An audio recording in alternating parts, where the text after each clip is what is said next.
మార్చి 24 తారీఖున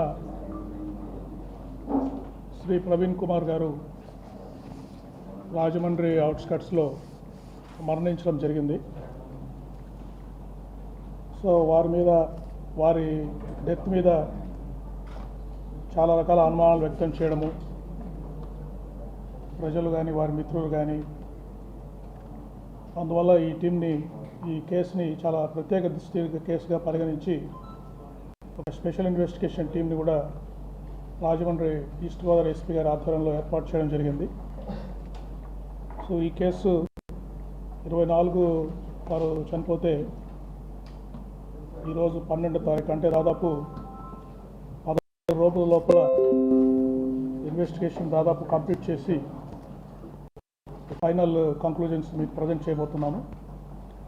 అంటే ఈ కేసు ఒక ఇంపార్టెన్స్ గమనించి అన్ని రకాల ఎవిడెన్స్లు దీంట్లో గ్యాదర్ చేయడం జరిగింది.